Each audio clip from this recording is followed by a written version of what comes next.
Muy buenos días, hermanos. Abran sus Biblias, por favor, en Apocalipsis capítulo 1, versículo 19.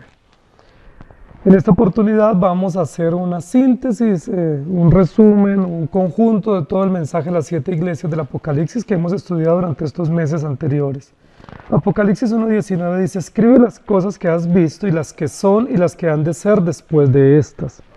Y yo quiero que nosotros meditemos en esta mañana para hacer este resumen o esta visión en conjunto del mensaje de las 7 iglesias, que meditemos en el que es, en lo que se ve y en lo que se espera.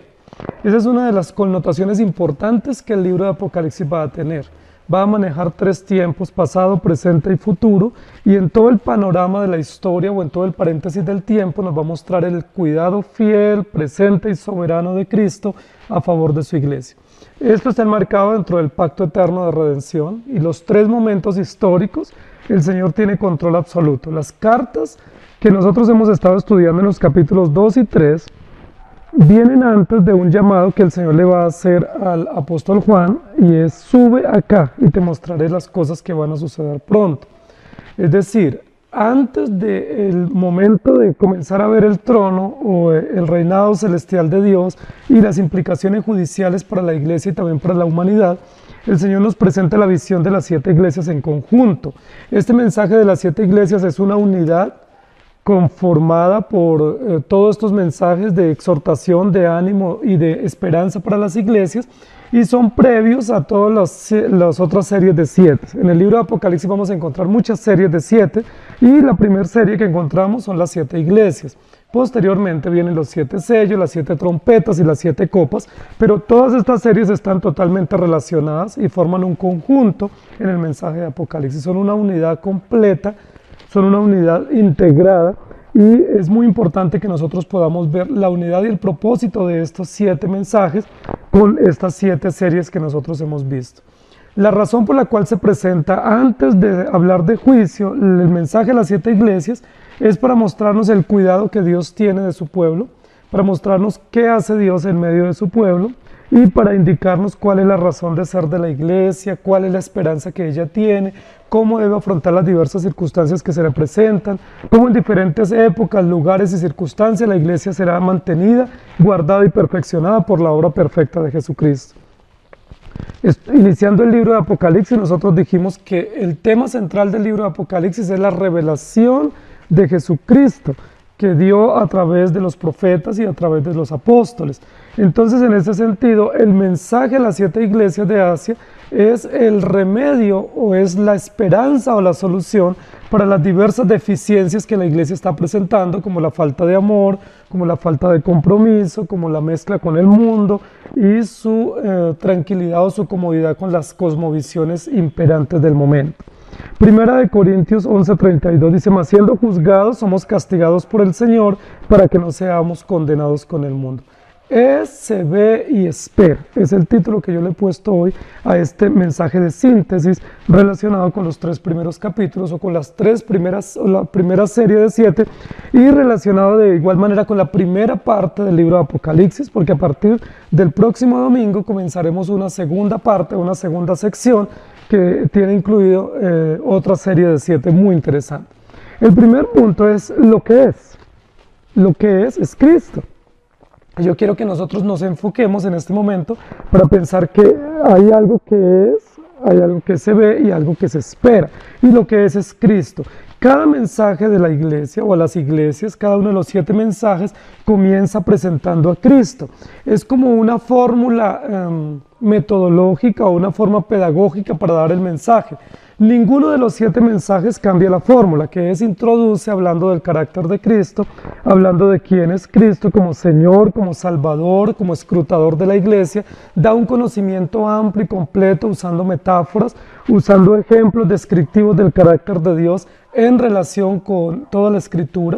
Especialmente presenta a Cristo como el autor de todo conocimiento y autor de toda la situación de vida y las necesidades de la iglesia. El apóstol Juan, inspirado por el Espíritu Santo, presenta a Cristo como creador y sustentador de todas las cosas, creador del mundo, escrutador del mundo y todas sus ideologías, pero por supuesto como creador y sustentador de la iglesia y también como redentor.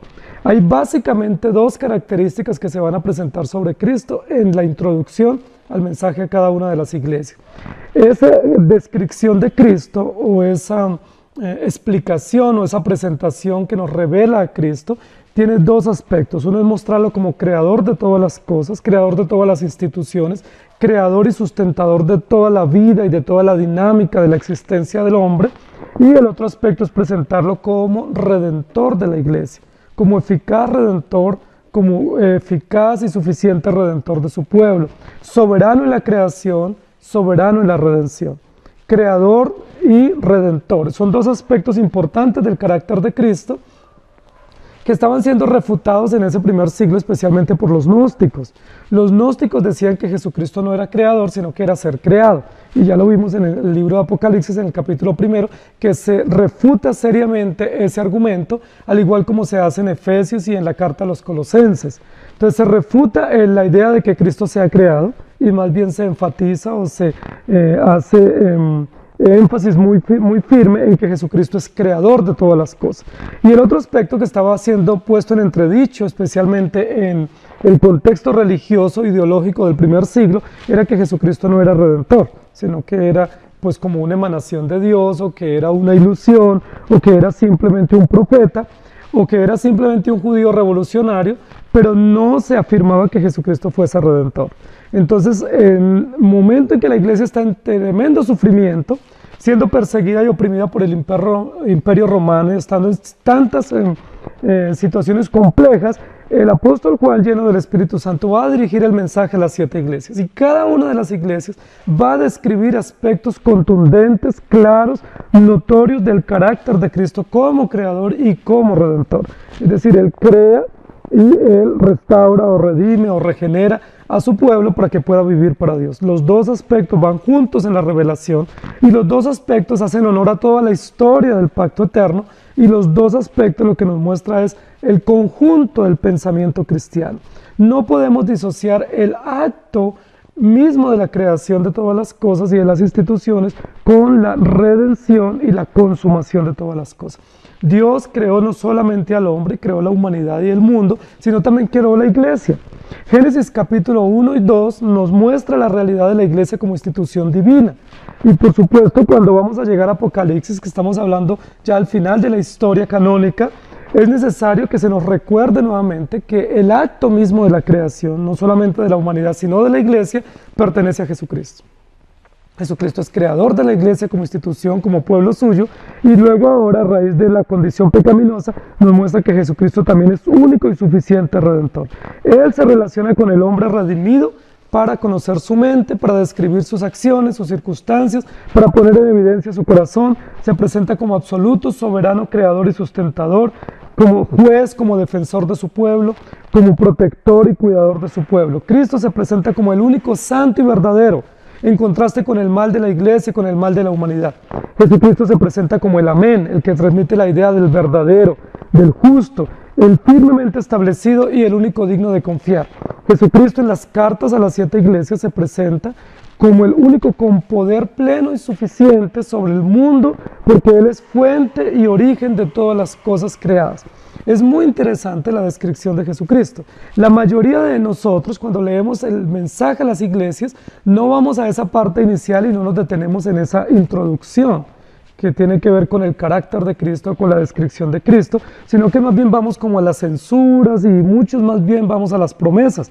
Pero es insólito que nosotros vayamos a las promesas o a las denuncias sin saber quién es el que está al frente de la iglesia, quién es el que se pasea en medio de la iglesia, y cómo se describe, cómo se presenta, quién es, qué aspectos de carácter tiene, cuál es su esencia, sus atributos, sus perfecciones, sus acciones legítimas con las cuales Él se manifiesta.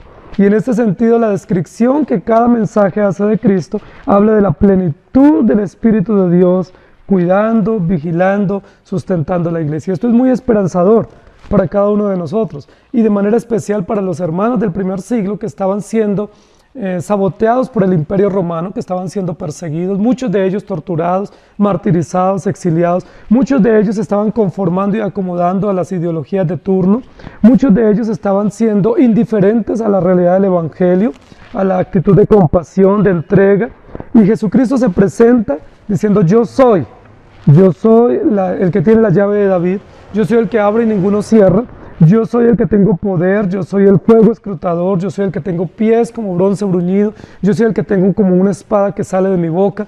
Describir el carácter de Cristo es muy interesante, no solamente para hablarnos de su existencia, no solamente para hablarnos de su poder y de su justicia, sino también para hablarnos de su gracia, de su cuidado y de su esperanza, especialmente para las iglesias en sufrimiento. Juan capítulo 1, versículo 3 dice: todas las cosas por Él fueron hechas, y sin Él nada de lo que ha sido hecho fue hecho. Y luego en Juan capítulo 2, 24 y 25 dice: pero Jesús mismo no se fiaba de ellos porque conocía a todos, y no tenía necesidad de que nadie le diese testimonio del hombre, porque Él sabía lo que había en el hombre. Y luego en Hebreos 4:13 dice: y no hay cosa creada que no sea manifiesta en su presencia, pues bien todas las cosas están desnudas y abiertas a los ojos de aquel a quien tenemos que dar cuenta. Y luego en Apocalipsis 1, 16 y 18 dice: cuando le vi, caí como muerto a sus pies, y Él puso su diestra sobre mí diciéndome: no temas, yo soy el primero y el último, y el que vivo y estuve muerto, mas he aquí que vivo por los siglos de los siglos, amén, y tengo las llaves de la muerte y el Hades, es decir, tengo la autoridad. Segunda de Timoteo 4:4, porque todo lo que Dios creó es bueno, y nada es de desecharse si se toma con acción de gracias. En Apocalipsis 1, versículo 16 dice: tenía en su diestra 7 estrellas, de su boca salía una espada aguda de 2 filos, y su rostro era como el sol cuando resplandece en su fuerza. Queridos hermanos, Él es. La descripción de lo que es tiene que ver con Cristo. Cristo es lo que es. Habla de un eterno presente, habla de una condición permanente de Él en medio de su pueblo, en medio de la historia de la humanidad. Y por supuesto, el que es y lo que es nos habla de la preexistencia de Cristo, que eso es muy importante, especialmente para rebatir pensamiento arriano y pensamiento gnóstico. Y muchas veces nosotros también tenemos una leve idea en nuestro corazón que Jesucristo fue creado y que Jesucristo nació hace 2000 años y que Él existe solo hace 2000 años, pero no tenemos la idea fija de la Escritura, la verdad inequívoca de la Escritura de que Él permanece porque Él es eterno y que Él es el mismo ayer, hoy y siempre. El que es o lo que es Cristo. Y es interesante que una y otra vez se le repite eso a Juan, el apóstol, pero también es interesante que la introducción de cada uno de los mensajes se revele primero, se describa primero el carácter de Cristo, hablando del que es, el justo, el eterno, el Señor, el Salvador, el Dios Redentor, todo uno mismo en Jesucristo, con todos esos oficios y todas esas acciones. Apocalipsis 19, 13 y 15 dice: estaba vestido de una ropa teñida en sangre, y su nombre es el Verbo de Dios. De su boca sale una espada aguda para herir con ella a las naciones, y Él la regirá con vara de hierro, y Él pisa el lagar del vino del furor de la ira del Dios Todopoderoso. Y luego en Apocalipsis 1, 13 y 15 dice: y en medio de los 7 candeleros a uno semejante al Hijo del Hombre, vestido de una ropa que llegaba hasta los pies y ceñido por el pecho con un cinto de oro. Su cabeza y sus cabellos eran blancos como blanca lana, como nieve, sus ojos como llama de fuego, y sus pies semejante al bronce bruñido, refulgente como en un horno, y su voz como estruendo de muchas aguas. Y luego en el versículo 19 dice: escribe las cosas que has visto, y las que son, y las que han de ser después de estas. Y en Marcos 1:24 diciendo: ¿qué tienes con nosotros, Jesús Nazareno? Has venido para destruirnos. Sé quién eres, el Santo de Dios. Y luego en Juan 6:69 dice: y nosotros hemos creído y conocemos que tú eres el Cristo, el Hijo del Dios viviente. Entonces, queridos hermanos, querida iglesia, para nosotros poder conocer la importancia del mensaje de las iglesias, necesitamos primero conocer sobre la realidad de Dios y la realidad de Cristo como Creador y Redentor. Necesitamos comprender su preexistencia, sus atributos, sus perfecciones. Necesitamos entender cómo se revela, qué función tiene Él como cabeza de la iglesia, cómo ejecuta su poder, su acción misericordiosa y recta en medio de su iglesia, cómo denuncia los pecados de la iglesia, cómo Él tiene autoridad y cómo debe ser respetado, obedecido y nosotros someternos a Él. En segundo lugar, lo que se ve. Y yo quiero en este momento, para describir este segundo punto, en la conclusión del mensaje a las iglesias, que veamos que lo que se ve es la iglesia. Lo que es Cristo eternamente y para siempre, como se revela y se describe, y lo que se ve es la iglesia. Y claramente una nota introductoria, después de la revelación de Cristo, es yo conozco. Esa cláusula se va a repetir una y otra vez en el mensaje a las iglesias. Yo conozco.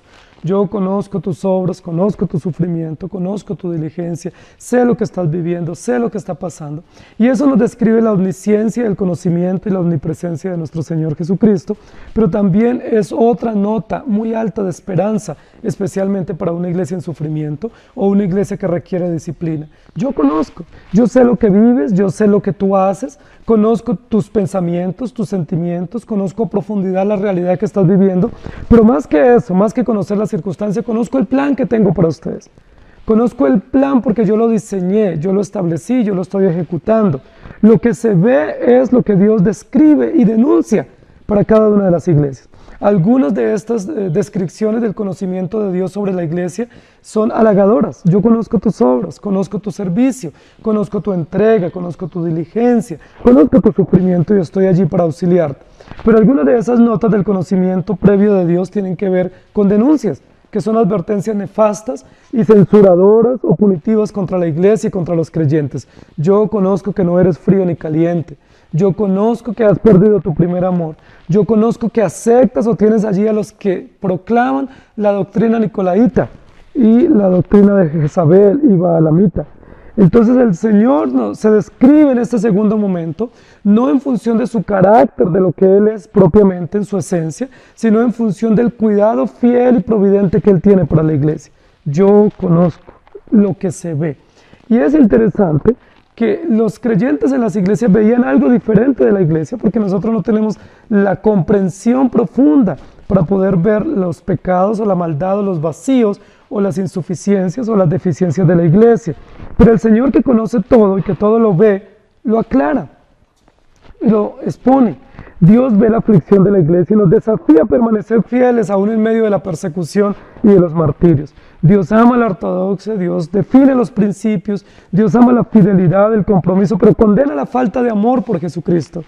El Señor Jesucristo advierte de la falsedad de la doctrina, la falsedad de la inmoralidad de vida de la iglesia y llama con urgencia al arrepentimiento. Nos llama y nos convoca. El Señor nos advierte del peligro de aceptar el progreso del mal y la idolatría en la iglesia, de no parar o no denunciar y arrepentirnos frente al crecimiento de la inmoralidad y la falsa doctrina. El Señor Jesucristo nos advierte cuando estamos perdiendo la comunión con Él y nos llama a despertarnos y a velar. Lo hace así por lo menos con 2 de las iglesias. Despiértense, velen, porque ustedes están perdiendo su compromiso. Nos muestra que si tenemos poca fuerza, el Señor está con nuestra iglesia, el Señor está con su pueblo, la sustenta y le abre puertas de oportunidades para que la iglesia se arrepienta y se levante en medio de su letargo. El Señor Jesús también nos dice que escruta y reprende a todo aquel que desobedece, porque cree que son ricos siendo pobres y porque ama a todos los que ama los disciplina y los corrige. El Señor dice que Él está listo y pronto para auxiliar a su iglesia. Eso es lo que se ve. Nadie puede escapar a los ojos escrutadores o a los ojos que disciernen todo y que leen los secretos del corazón humano. Y esta es una advertencia llena de justicia, pero también llena de compasión y misericordia. Justicia cuando estamos en pecado, porque el Señor escruta y denuncia nuestro malvado corazón, lo expone para que sea llamado al arrepentimiento, pero llena de misericordia porque también ve nuestros sufrimientos y ve las injusticias que se cometen contra nosotros y ve el dolor y la angustia y la soledad y nos levanta. Nadie puede escapar a los ojos que todos lo disciernen y que todos lo sacan a la luz. No hay cosa escondida que no salga a la luz. Si las iglesias quieren saber cómo vivir el Evangelio, deben dar un giro completo y escuchar el mensaje. Si las iglesias y tú y yo hoy necesitamos saber cómo hacer la voluntad de Dios, tenemos que dar media vuelta al pecado y mirar a Jesucristo. Y por supuesto, esto es gracia también que viene por el Evangelio. Vemos junto a todo esto una clara declinación espiritual. Todo lo que se ve es una declinación espiritual frente al llamado del arrepentimiento, de arrepentirse de la maldad. Es bien notorio que si ustedes lo pudieron ver con detalle, ahora lo podemos ver en conjunto, el mensaje de las iglesias comienza en decadencia en cuanto a su condición moral y espiritual. La iglesia primera, que es la de Éfeso, y la última, que es la Odisea, van en una nota decadente, como si fueran descendiendo unas escaleras o unas escalas, como si fueran descendiendo o retrocediendo en cuanto a su condición moral, en cuanto a su condición espiritual. Es notoria la decadencia o la declinación espiritual. Es notorio que las advertencias no están en el mismo plano de su realidad, sino que cada una de ellas nos va advirtiendo aspectos más nocivos que corroen la espiritualidad, la moralidad y la fidelidad de la iglesia para con el Señor. Por eso es importante atender a cada uno de estos mensajes con diligencia. Por eso es importante no solamente que leamos, sino que entendamos que estas advertencias son serias y son seguras para nosotros. En primer lugar, lo que es. Cristo es lo que es. Rey suficiente, creador, redentor, sustentador de su pueblo. Pero en segundo lugar, la iglesia es lo que se ve. La iglesia está peregrinando, caminando, va por el camino de la vida, va por el camino de la esperanza, por el camino de la redención, va por el camino como cual peregrino, avanzando en medio de serias vicisitudes, circunstancias y adversidades, pero el Señor de la mano conoce todo, advierte todo, denuncia todo y está allí para consolar y sustentar. Cuán esperanzador es, especialmente para iglesias en sufrimiento, o para iglesias a punto de ser vomitadas por el Señor, o para iglesias a punto de ser cerradas, que el Señor les diga: yo estoy con ustedes, yo conozco lo que les pasa, yo conozco profundamente la realidad que tú estás viviendo. Cómo el Señor se dirige a su pueblo en conjunto y mirándolo a sus ojos con estas notas tan interesantes de la Escritura, nos dice: yo conozco lo que tú vives, yo conozco lo que te pasa. No soy indiferente a tu dolor, a tu circunstancia, a tu adversidad. No estoy lejos, estoy cerca, estoy en medio de. Sí, ese concepto del Señor estar en medio de su iglesia, en medio de su pueblo y conocer todas las realidades y circunstancias de la iglesia es un concepto teísta supremamente adecuado en nuestra teología. Contrario al concepto teísta: Señor, ¿dónde estás tú? O como muchas veces nosotros nos atrevemos a decir: ¿dónde estás tú cuando yo sufro? ¿Dónde estás tú cuando paso adversidades? Eso es un concepto deísta. Dios está lejos, no es sustentador de su pueblo, no está presente en medio de las realidades diarias, pero el concepto adecuado es: el Señor Jesús se pasea en medio de su pueblo, tiene a sus pastores en su mano derecha, los sustenta y los pastorea, ve toda circunstancia y realidad, por difícil y por dolorosa que sea, la ve, la conoce y está allí para pastorearnos. El Señor es mi pastor, nada me faltará. En circunstancias de abundancia o en circunstancias de valle de sombra de muerte, Él está junto a su pueblo, cuidándolo, defendiéndolo y llevándolo por el camino seguro al final pleno que Él mismo ha destinado para su pueblo. Cristo ve a su iglesia porque es su cuerpo y Él es la cabeza, y la ve y la describe como es, con honestidad y con sinceridad, pero esa descripción nos muestra su cuidado fiel, su cuidado maravilloso. Es un concepto teísta de presencia permanente. Él es el eterno presente en medio de su pueblo, cuidando, sustentando, advirtiendo y llamándonos al arrepentimiento, y Él mismo produciendo arrepentimiento en medio de nosotros. El que es lo que se ve y lo que se espera. El que es Cristo, cabeza y dueño de la iglesia, creador y redentor de su iglesia en medio de su pueblo. Lo que se ve es su iglesia caminante, su iglesia redimida, pero marchando en pos de Cristo hacia la santificación en medio de las adversidades cotidianas y combatiendo las diferentes herejías y los diferentes desafíos de su propio corazón y los desafíos externos también que amenazan contra la estabilidad de la iglesia. Y lo que se espera es el cielo. 3 estados o 3 realidades propias de la iglesia como cuerpo: Cristo la cabeza, la iglesia como cuerpo y el destino seguro y final hacia el cual caminamos, que es la gloria celestial. Lo que se espera es la gloria celestial. Luego de llamar a la iglesia a la conversión, encontramos grandes promesas y espléndidos desafíos para cada una de las iglesias. Las 7 iglesias finalizan su mensaje de advertencia, de censura o de esperanza con unas promesas extraordinarias de gracia. Y yo quiero hacer notar lo siguiente: mientras la denuncia es declinante en cuanto a su condición moral y espiritual para con Dios, las promesas van en progreso. Hay una contradicción o hay un contraste. La condición espiritual es declinante o va en descenso, pero la condición de las promesas va en ascenso. Cada una de las promesas, desde Éfeso hasta la Odisea, es un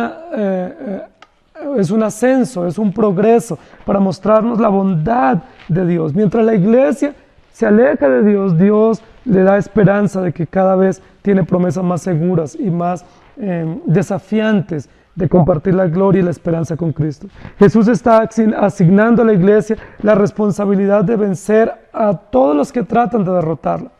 La cláusula final para hablar de las promesas es al que venciere. Y es como un estribillo en el mensaje de las 7 iglesias y en los primeros 3 capítulos de Apocalipsis. El que venciere claramente nos muestra que la victoria de la iglesia está segura solamente en Jesucristo, pero que nosotros por su gracia y por su misericordia estamos llamados a ver, confiar y descansar en la victoria única y suficiente de Jesucristo. Que hay promesas seguras y contundentes para los creyentes y que solamente disfrutarán de ella los vencedores o el pueblo victorioso. Nosotros hemos visto en el desarrollo individual del mensaje de las iglesias que ninguno de nosotros en individual o la iglesia en conjunto puede ser vencedor, porque nosotros estamos de continuo solamente expuestos al mal y porque la misma descripción moral nos muestra una declinación, es decir, un descenso, es decir, un retroceso día a día en cuanto a nuestros principios morales y de fidelidad y de compromiso hacia Dios. Entonces es imposible que tú y yo podamos vencer.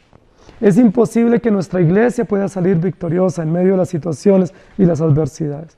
Es imposible. Ni siquiera podemos presumir de que vamos a vencer. Ni siquiera podemos con confesiones positivas decir vamos a ser vencedores.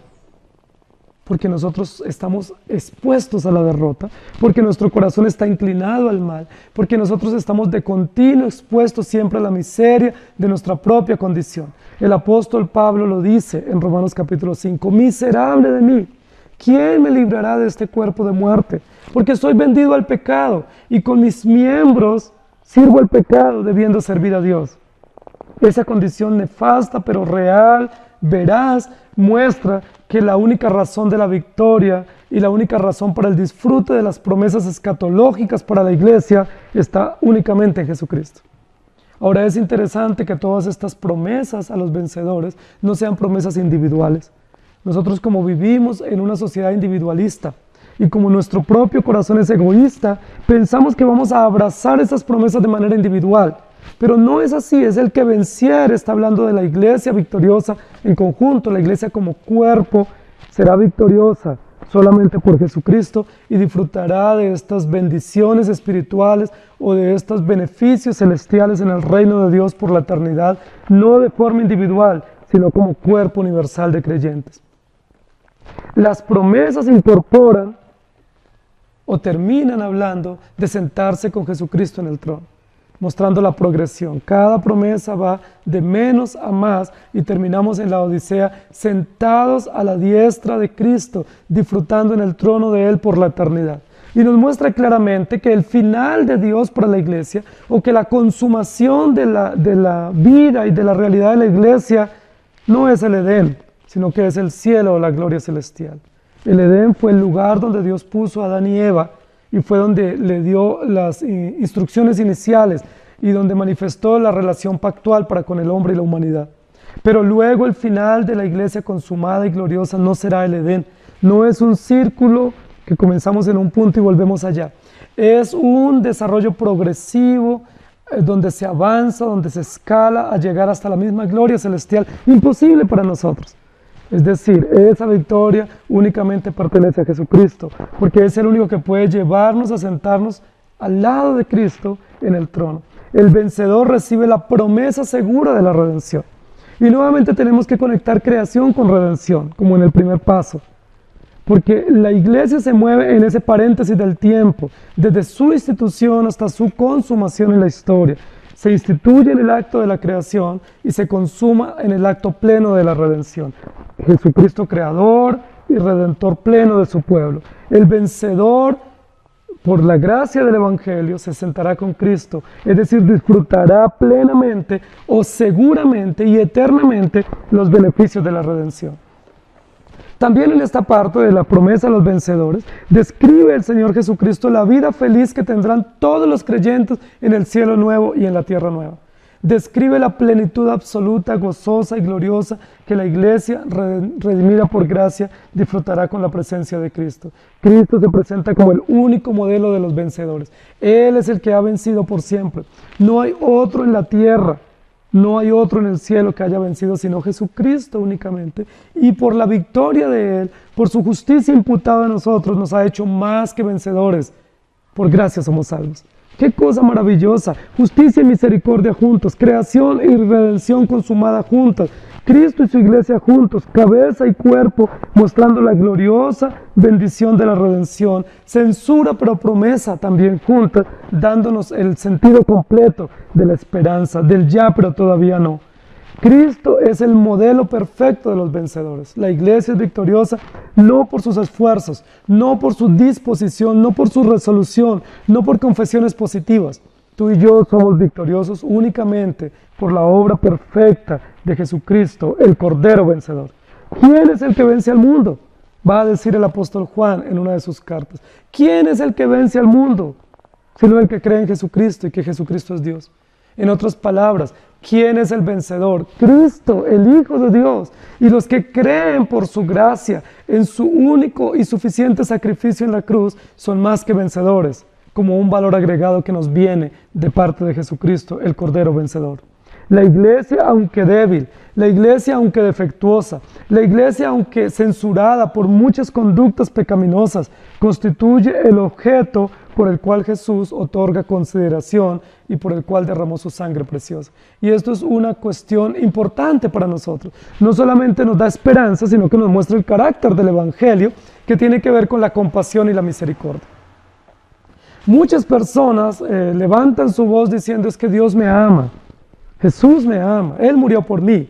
Y por supuesto que Él ama a su pueblo, pero no lo ama por mérito o no lo ama por razones legítimas que hay en ellos, sino que los ama porque ama a su Hijo Jesucristo. Dios ama a su pueblo por extensión, porque la razón central, la razón eterna, la razón fundamental del amor no somos nosotros, sino su Hijo amado en el cual tiene complacencia. Nosotros somos amados por extensión, por sustitución, por mediación, por la acción perfecta, eficaz de Jesucristo, tomar nuestro lugar y satisfacer las demandas de la ira santa de Dios que venía sobre nosotros y darnos como valor agregado la redención. Entonces sí somos amados, pero no somos el objeto del amor de Dios. El objeto del amor de Dios se llama Jesucristo, el Hijo eterno de Dios, en el cual Él tiene complacencia.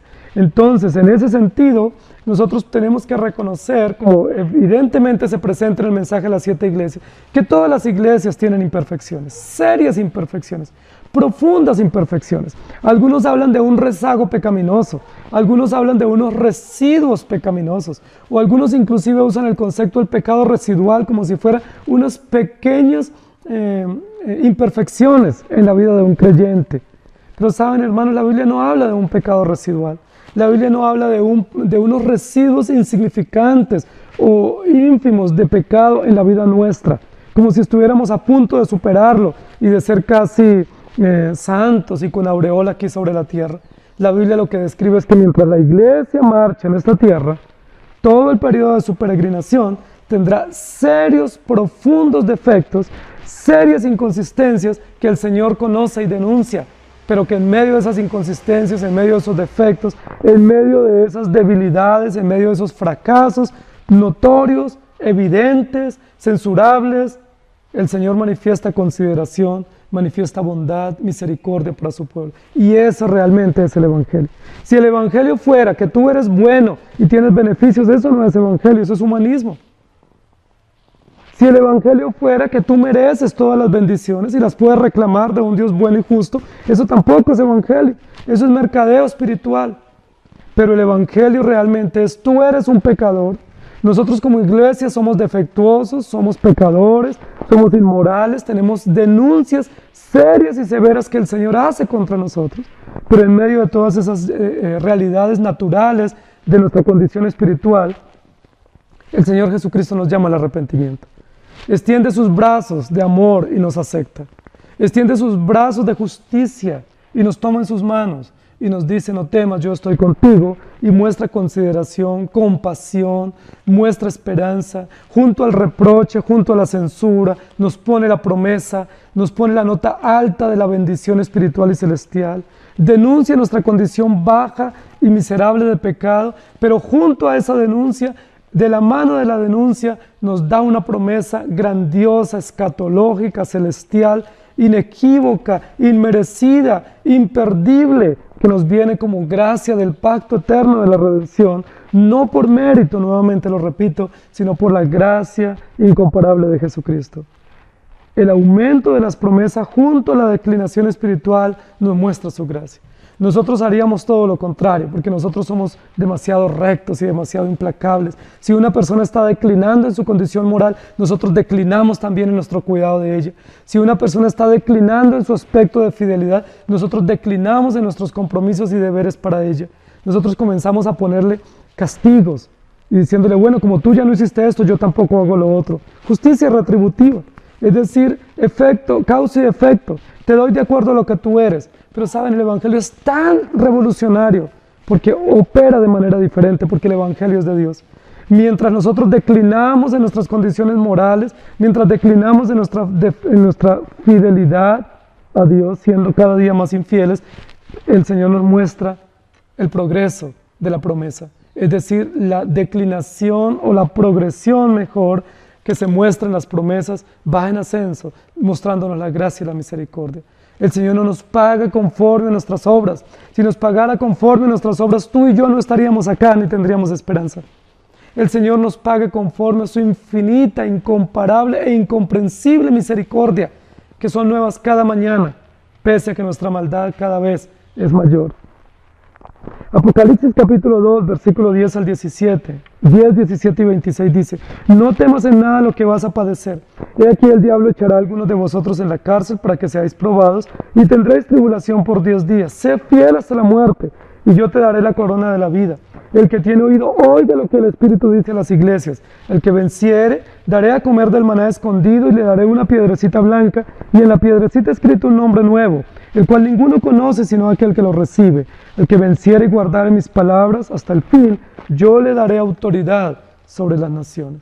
Y luego en Apocalipsis 3:5 y luego el 12 y el 21 dice así: el que venciere será vestido de vestiduras blancas y no borraré su nombre del libro de la vida y confesaré su nombre delante de mi Padre y delante de sus ángeles. El que venciere yo le haré columna en el templo de mi Dios y nunca más saldrá de allí. Y escribiré sobre él el nombre de mi Dios y el nombre de la ciudad de mi Dios, la nueva Jerusalén, la cual desciende de Dios, del cielo de mi Dios, y mi nombre nuevo.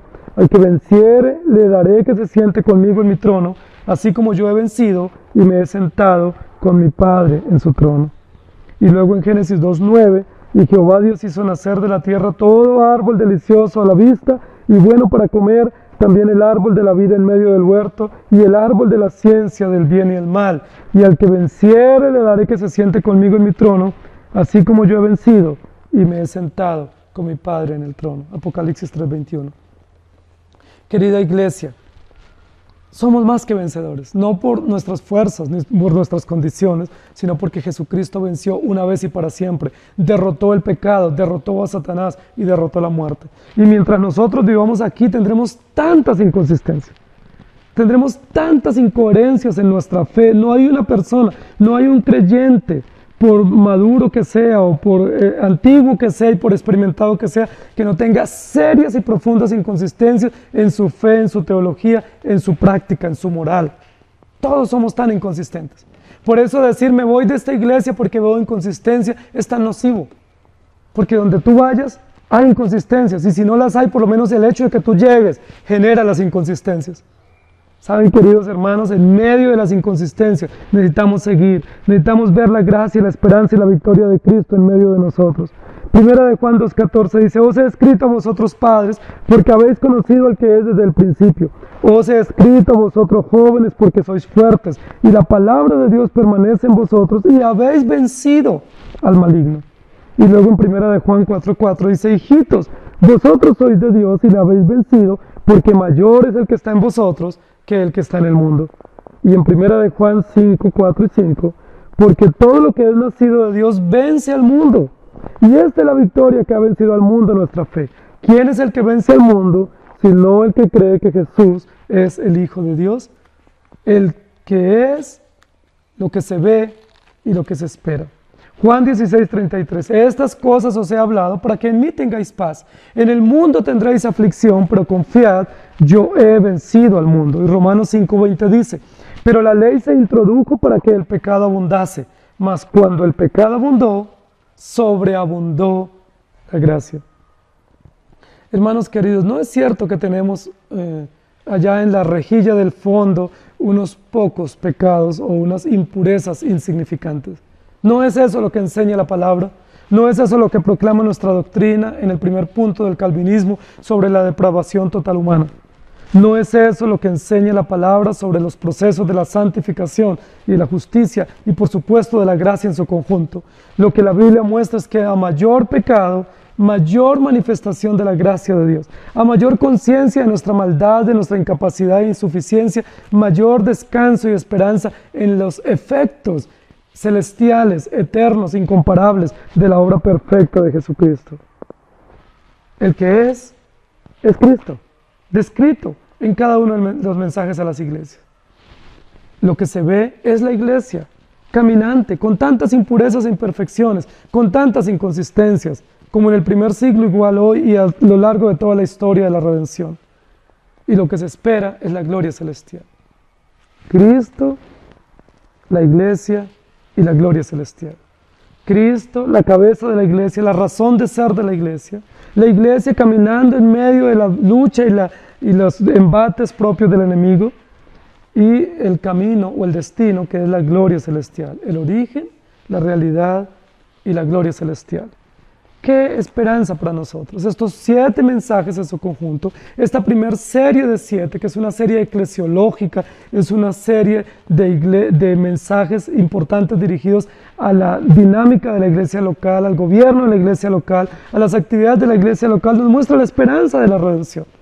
Cristo como creador de la iglesia y Cristo como redentor de la iglesia, caminando a la iglesia por gracia hacia la consumación de la plena redención o de la plena nueva creación en Cristo Jesús. Primera de Juan 4, 19 y 21 dice, nosotros le amamos a Él porque Él nos amó primero. Y nosotros tenemos este mandamiento de Él, el que ama a Dios, ame también a su hermano. Es una conclusión para el mensaje de las 7 iglesias. Y Juan 13, 34 y 35 dice, un mandamiento nuevo os doy, que os améis unos a otros como yo os he amado, que también os améis unos a otros, y en esto conocerán todos que sois mis discípulos, si tuviereis amor los unos para con los otros.